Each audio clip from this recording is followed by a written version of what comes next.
What is happening, guys? Good morning. Welcome to GBall Vision's EDC update. So today, we're not going to do much review on stuff that I have carried. That's coming in the next one, as it is 3:30 in the morning when I'm recording this, and I do not feel like getting into that right now, but we are going to review a couple of different knives and other pieces of gear and how they did, how I liked them, what I didn't like about them, all that sort of stuff. But we are going to show what we have in the pouch, what pouch we're carrying, and what items I'm going to be trading in or out. So we also we added a few things the last time. We added the refill to the Big Idea Design pen. We took out the Dapper Designs Ion flashlight and replaced it with the Raylight flashlight. We also switched fully to the Daily Carry Co. Pouch Potato Mini. We also added in the Daily Carry Co. AI Slide, which is their interpretation of a gravity knife. And I have to say, I really enjoy this lightweight gravity knife. It's a little bit different of a take, and it's a lot easier than it looks here trying to do this under a camera. That's not very far above the table, but this is an enjoyable, different experience. If you've never experienced the EXO, then you really don't know what I'm talking about, but this is done off of magnets, and it has very good retention on it. The magnets hold it opened and closed, so when the blade is open, it will stay locked in. You don't have to worry about this opening up in your hand. And then same way in the closed position, this isn't just going to open it up. That's why you just give it a little bit of force and you can flick her right out. Same with getting her closed. I become a huge fan of this 14C28N aluminum handles, and they come in well under $100, especially if you use my link and code. It's always down in the description. So we've been using this for quite a while. This is my favorite lighter of all time. There's no question about it. But in order to test other things and get other things into the updates, we're going to have to put this to the side eventually, and that day has come. We're going to be putting the Douglas Field to the side. We still love you, and you are still the best lighter to ever walk the face of the earth. He's finally out of fluid after a couple weeks. I love this lighter, guys. They're made in Japan. Some of the best trench lighter that you can get. Some of the finest craftsmanship. Just a very well-made piece of equipment here. I absolutely love everything about this lighter. I've kept this with me a lot, and the finish is held up extremely well. It has a few little love marks on it, but that's the way it goes when you actually are going to carry something. But we're actually going to be changing this out for something a little bit different. So what we're going to be changing it out for is this Blackbeard fire starter arc light, guys. We have an X patterned arc light, and this was sent in to the channel by Blackbeard Fire Starter, so huge shout out to them. We've been conversating, and I really like what he's doing over there, and he makes some great products. He likes what we're doing here on both of the channels, and we're going to be featuring more Blackbeard gear, but this is something I've been testing out the last few days, and I found it fitting to go ahead and put this in the EDC rotation. I've been trying this out on some different materials, and it gets hot enough that it lights whatever you put this in contact with, whether it's cigars or whether it's paper or whether it's tinder, whatever it is. If you're coming in contact with that little X, I think he's starting to die now. I haven't charged it since I got it. It's still running on that same charge. Somehow 300 lights from this guy on a full charge, so that is nothing to sneeze at, getting that kind of power. Waterproof, weatherproof case, just USB-C. Very good craftsmanship on these, and I can't wait to see what he has in store. And you can lock this guy up. Even if you're not, say, a cigar smoker or a cigarette smoker, it's good to have lighters and ways to start fire, ways to get yourself heat, ways to get yourself light, cook food, boil water, whatever it is. It's a good thing to have to be able to start fire, and I'm a huge proponent of fires and fire starting. You know, it's not something that you're going to need every day, week, month, hopefully ever, but it's something and a skill that I believe everyone should have, especially if you live in a cold weather area for a few months out of the year. I think it's imperative to know how to start a fire and what to start a fire with. Now, I always keep tons of fire starting stuff with me, but this will be a primary way and means to do so. So that's going to be the newest addition to the rotation. A little bit bigger in size, but I look forward to carrying this guy. We're going to stick with the pen for now. Eventually, that's going to get replaced. I love this pen almost as much as I love the lighter, but adding that refill in there has been a huge game changer. It's made it a little bit longer, a little bit more substantial, and it makes it a lot easier to write with. So we're going to keep that in the rotation for now. Going to the flashlight.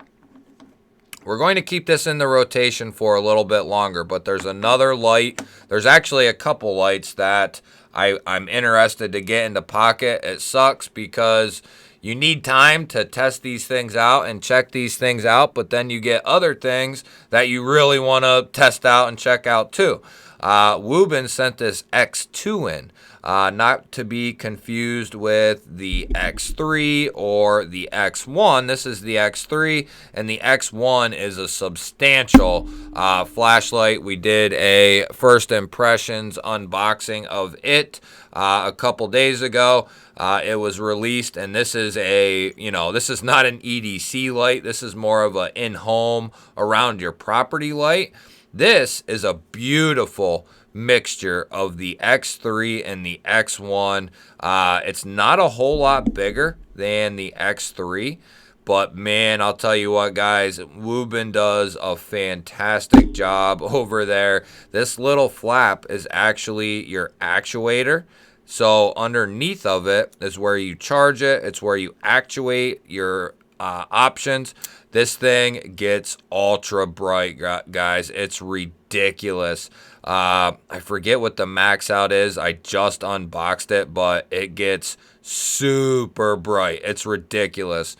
And it's very well made, machined. Fits in my hand easily. So this is going to make a nice little EDC light, and I cannot wait to get this in the pocket. We also have a Workos flashlight to check out and test out, and we also have another one, Workos, to check out and review. So we got lots of flashlights to get to and review. For now, we'll be sticking with the Olight Opry, as this has the most capability for its size and fits in this pouch. And we're going to stick with issuing stitches for our Hank, but we're going to be going with a different Hank for this week. We're going to go with this guy here, the Casino Royale EDC Hank. Always have him linked down in the description as well. You can get 10% off using code GBall10. I always link his Etsy store down in the description. And to my viewers only, you can get 10% off your entire order. No matter whether you order 1 or 10 Hanks, you can get that 10% off code. So that is a nice touch from Issuing Stitches.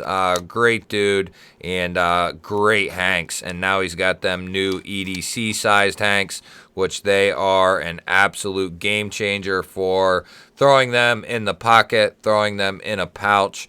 I love what Bobby's doing. He is a Pennsylvania native as well. and I'm a big fan of what he does. We're also going to be giving a couple Issuing Stitches Hanks away in the near future. So if you are unsubscribed to the channel, you're definitely going to want to subscribe and stay tuned, because we have some awesome giveaways coming up. 6K giveaway is coming up. It's going to have a little bit bigger of a profile, and I could probably redo it so it's a little different. But even still, as it sits, this is not a big profile. So I'm still going to be happy with it. It adds just a little bit. It's not much. I don't think I have it packed in there quite that good. I'll readjust it, but everything fits in here. Everything fits easily and comfortably, and that's a lot of stuff in there, guys. You have a knife, pry bar, flashlight, pen. You're covered. Hank. So you have the essentials in one little pouch. We're going to have some new pouches coming up to check out very soon as well. So that'll do it for the oddball gear. And let me know down in the comments what you would like to see more of in these videos. Is it more gear-based stuff like what you just saw? Is it more nice stuff? Is it an equal amount? Do you want me to go into other stuff more? Let me know. Let me know what you want to see, guys, because that's the only way I know what to add, what to take away. So, you know, it's predictions, and sometimes they're good, sometimes they're bad, but I can never know unless you tell me. So I really am interested to hear what you guys have to say. Now, one thing we're going to be adding to the EDC rotation on top of the 2 knives that we always carry is going to be a fixed blade for the first time in a very long time. We have the Asher knives, little buddy. This will be going into my pocket, and it will be staying there until it is removed. This is not really going to be, how do you want to say it, a test so much. It is. It's going to be a test of this knife, but I know it's going to perform. It's going to perform well. This is an absolute game changer of a size. It just came into the channel, and everything about it is fantastic. The size, S90V, G10 that's been textured and contoured. Full tang construction, of course, S90V. S90V. We have a nice Kydex sheath here with a clip. These are available right now, which is insane. Typically, his stuff is out of stock very quickly. I'll link his website down below as well. Great sheath. Nice minimal slim sheath with the clip. This is going to be an awesome fixed blade to carry, and these are very inexpensive, coming in at like 110, I think, or somewhere in there. And for S90V in a fixed blade, 110 bucks. That is absolutely insane. So this is going into basically the permanent rotation, unless there's something else we need to test out, but I'll decide that at a later date. But for now, this is going to be staying in the pocket. 2 of my nicey nice carries, or knives that I'll be kind of testing out but not necessarily at work, is going to be the Pena Paramore, and we're going to, this is a brand new Demco. We're going to be checking this guy out as well. You'll be seeing the unboxing for this here shortly, sometime this week. Brand new Demco, S35 VN, G10 handle, and we have a Lynch Northwest deep carry clip on there now. This is fantastic. Cold Steel's factory, I have to assume, and that's their specialty, is S35. So I am stoked to get this knife, get this in pocket as well. But like I said, these will be more of my gent and nice carries. And then what we have, guys, for users is going to be this off-grid Rhino V2 is going to be heavy on our eyes and testing. This is possibly one of the best utilitarian knives that I have handled, guys. Cold Steel is, you know, the king, but if you're looking for something with some different flair, Off-Grid, guys, just does a killer job. We've talked about them several times, and I'm going to keep talking about them for the rest of the time. They're a company that I think gets slept on by people because they just don't have enough push. They deserve to have their name put out there and shouted from the rooftops. They do great materials, great fit and finish. They support America and all the entities like military, police. They're 2A, Pro 2A. They love the knife community. They build solid knives. They have tons of different stuff, guys, whether you want a smaller knife like this guy, you want an overbuilt mid-sized knife like the Rhino V2 here, or they have XL models. They have premium models. They have fixed blades. I love Off-Grid, and we're going to keep testing their knives out, keep featuring their knives. This is going to be one that is on the docket. And then we have another new one coming from Trivisa. This is coming in K110, and I don't have a ton of experience with K110. I have a little bit of it, very similar to D2, but this knife is very different, but I do like this knife. It's got a unusual clip point style of blade there, a very long clip point. You have this cutout that you can use. You have a flipper tab that you can use. These are very affordable. Black and white G10 here, and then we have a nice deep carry clip. We have access to the liner there, and just a great job from Trivisa coming up with some different stuff, some unique stuff that's comfortable. So this is going to be one that kind of goes into not full on testing, but this is one that's coming up, and we're going to kind of put some eyes on because I'm interested in that K110. And Trivisa builds their own knives, designs their own knives. So I'm interested to see how this performs, as I have not had a ton of Trivisas or a ton of K110. So this is one that's going to be coming in the future. And then the next one up that's coming up is going to be the Kaiser Task. Really fallen in love with this blade shape, this build, the size, the crossbar lock we know is phenomenal. And if you don't know, you got to get yourself a clutch lock, guys, because this thing is absolutely outstanding. Love the clutch lock, and combine that with this blade shape, this micarta. Oh man, what a great little EDC type of knife here, and it's going to be fun to carry. It's going to perform well. 154 micarta, crossbar lock, fantastic price. Let me know down in the comments, guys, what you like, what you don't like, what stuff you want to see, what you don't want to see. Really look forward to hearing from you guys. Don't forget to hit that thumbs up button. I greatly appreciate it when you do. If you're new to the channel or you've been here before and you're not subscribed, hit that subscribe button down below the video. I would love to have you here. Otherwise, guys, I will catch you on the next one.